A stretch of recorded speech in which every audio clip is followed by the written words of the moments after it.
something where Mrs. all that money Mrs. Hutchings spent on sending me to college actually pays for it, because last time I saw my mom, everybody came up, oh, you're the arm wrestler, you're the arm wrestler, you're the arm wrestler. My mom would go, yeah, he also went to college, which I paid for. So, if there's one person you looked up to in the sport of arm wrestling, you've mentioned Ron Bass many names. Is he? Ron Bath, Dave Randall, Cleve Dean, John Brzezinski, all those elite people, everybody says they're nice. Look, I'm telling you, when I met them, even Cobra Rhodes, when I met them, I mean, they knew all I wanted to do was beat them. All those guys were so incredible. Everybody up there in Greenville, Alex, Chad, Fritz, Jason, Matt, Angelo, all those guys up there, nobody has really, just those guys in the East, to be honest, except for James Rederitas. Everybody else. Paul Walther was kind of a until he moved down here, and then he turned into a sweetheart. I think it's the water. I don't want to. We'll dwell it back up, but begs the question: what started the Northeast thing? Because I'm confused. I don't remember this. It's because you wouldn't go to a tournament without getting paid. That was probably it, and I was probably But what I remember was somebody posted, we have a tournament between the Northeast and South Carolina, and the Northeast was going to use like...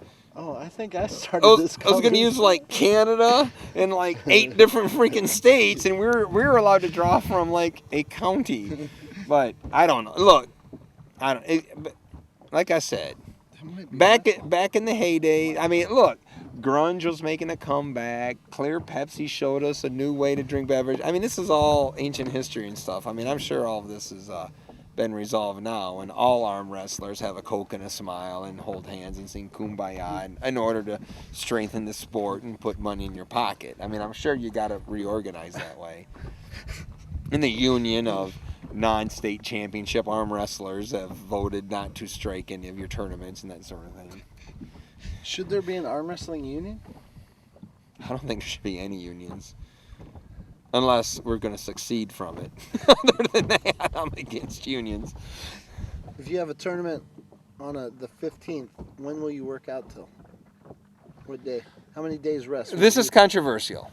All right, I myself, I think the arms respond so freaking quickly. I mean, man, if I'm pulling on a Saturday, damn, I might be training Thursday or Friday. The day before? Yeah. The arm, and I now would train the day after. Every muscle in your arm is small, which means they recover quickly. All right, big muscles, legs, back, chest, that kind of stuff, they take a little bit longer. But in all honesty, arm wrestling is a lot of locked up, holding your breath type crap. You know, it's not bench pressing, which is a full contraction and extension. Arm wrestling is typically semi-contracted, fully contracted, and holding it. You know what I'm saying? So there's not a lot of muscle damage, right? A lot of wear and tear in the tendons, but the tendons are almost resilient. I mean, they hurt like hell when you start because you're overtraining them, stretching them. But ask anybody who's been pulling for a while. All of a sudden they realize, you know what? My elbow don't hurt. Jesus. You know what? I can have a freaking Dodge hit me in the arm now and it don't even hurt anymore. Once the tendons are strong, they're strong, and they're strong for a long time. All right? So, I mean, I don't know if you can overtrain for arm wrestling. I personally never could. And if you're augmented, I'm willing to bet my house mortgage you cannot overtrain. Which means augmented? Augmented as in you're taking cat tranquilizers and injecting Kentucky racehorse. I mean, if you are putting a needle in your own ass, you're augmented. All right? We're taking ibuprofen. We're drinking scotch. I mean, we're taking lots of painkillers and shit. What's the scotch? You get to the point where you're training hard, you're pulling hard. I mean, I I'm not saying these are secrets or anything, Todd you know. Hutchings. But all I'm saying is you train until you hurt, till you can't go no more. Then you look for some way to go a little bit more. Me, it was scotch. You take an ibuprofen, acetaminophen, none of this is healthy. Don't do this if you're still living at home with your parents. But you know what? You know, you get a little loopy, you train another hour. You know what I'm saying? But I mean, look, I just don't think. I think far more people undertrain than overtrain. Yeah, All right, I would and agree. this comes from watching the power lifters and stuff. I mean, I'm watching a guy who squats 1,000 pounds. The effort he exerts, Mark Martley out of the Columbia Barbell Club, he comes back from a tournament. Both his eyes are blood red because he busted all them capillaries in in the whites of his eyes. I mean, he looks disgusting, right? I've never seen an arm wrestler do that. You know what I mean?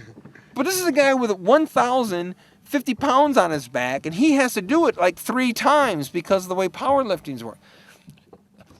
First time I see an arm wrestler start popping blood vessels in their eyes from arm wrestling, I'm saying, you know what? That's the dude who knows how to make it work.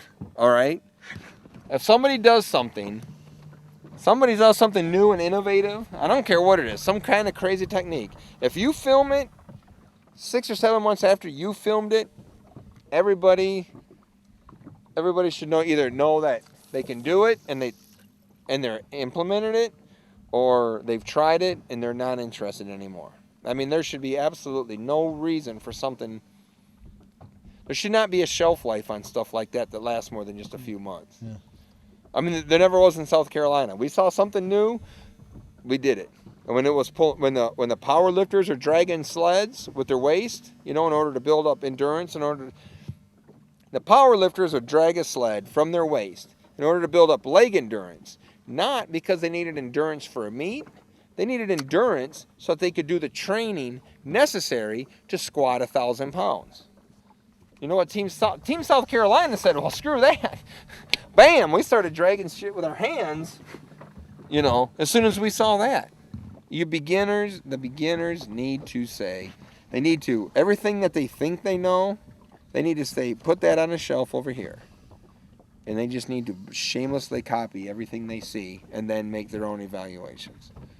But keep records of whether you're getting stronger or not. If you have to measure whether you're getting stronger. You need a side pressure machine. You need a back pressure machine, and you need a front pressure machine. You need to record how strong you are, and you need to keep records. Do some training for a month or so. If you're not getting stronger, stop that. Change to something else. You can quantify how strong and good you are in the 3 basic motions of arm wrestling. Keep a record, get better. Then the competition isn't whether or not you're getting better, it's who's getting better faster. And that's truly at the heart of the sport, is who's getting better faster.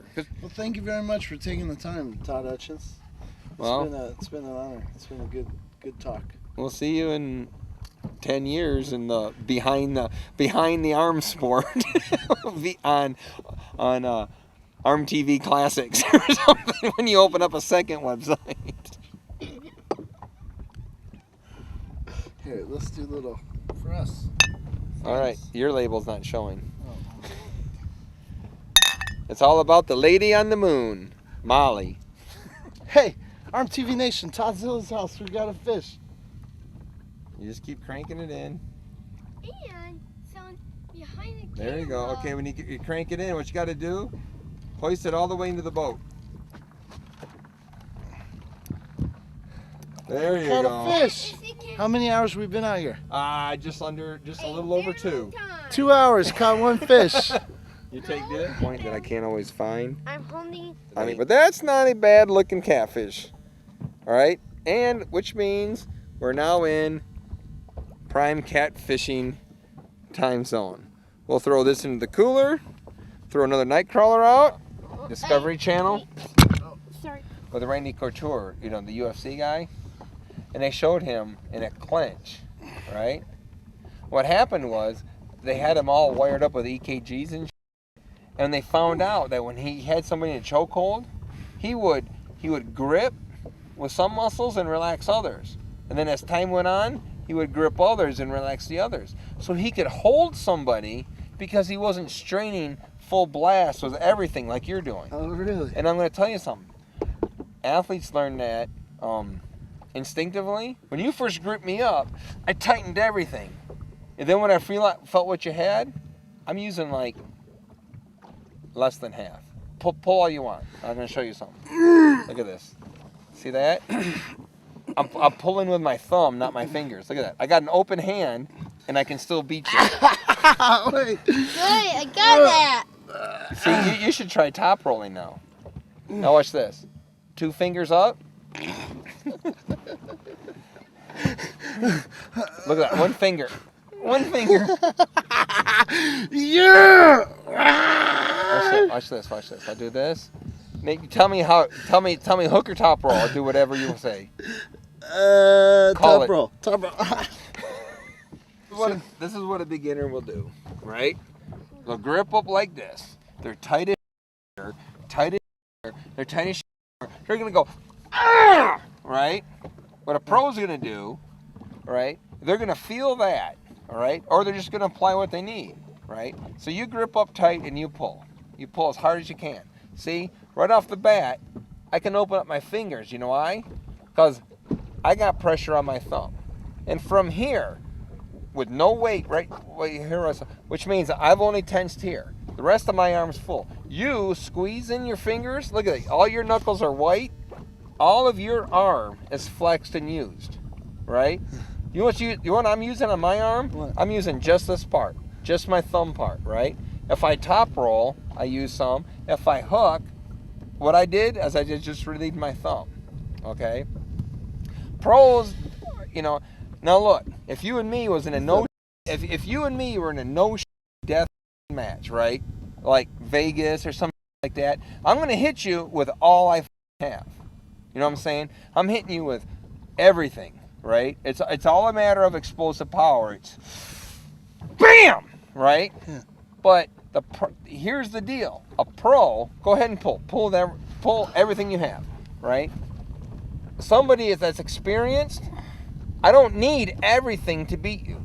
So I can hold you here with nothing. I can grip with just my little 2 fingers, and I can hook you in, and I can top roll you out. I can do whatever it takes, right? Because You're still strong. Because, see, it's all about your brain telling your arm, telling your muscles which muscles to fire. I can, in a long match, in a long hook match, right? An experienced puller, they'll pull some this way, and they'll pull some this way.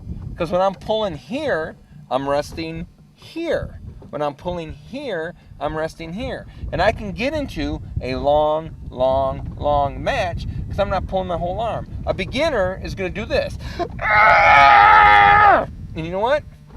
They're all tired all at once, right?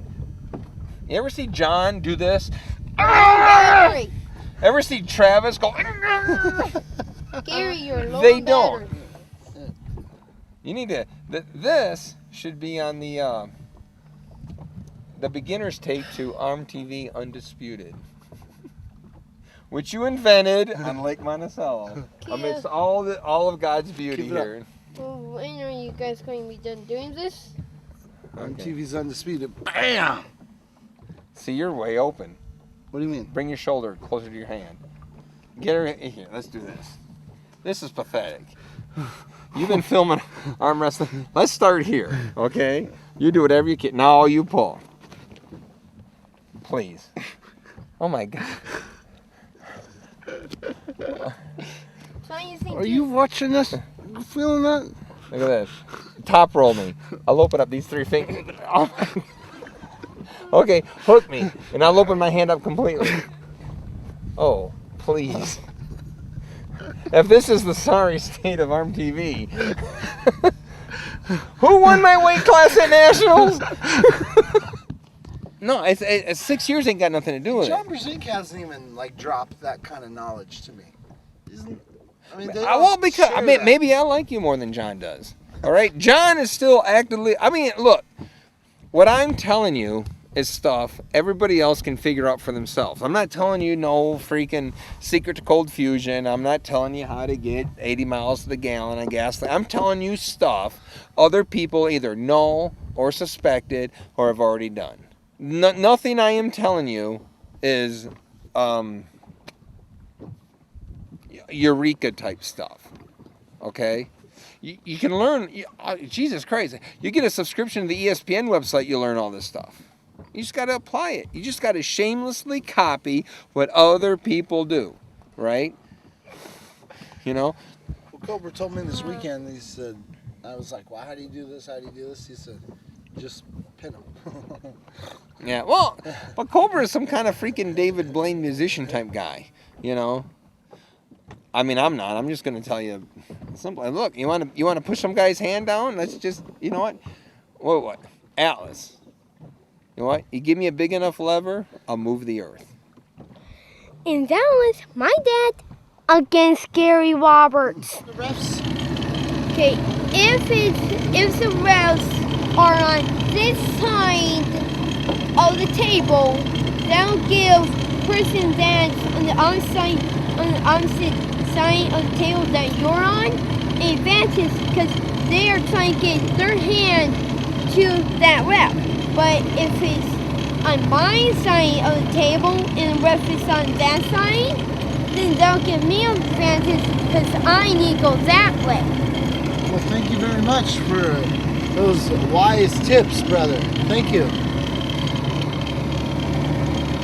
Seriously, you got to use that, and if they do wiggle, you start when they say R. You say wait. Good night. Tape's over. Good night.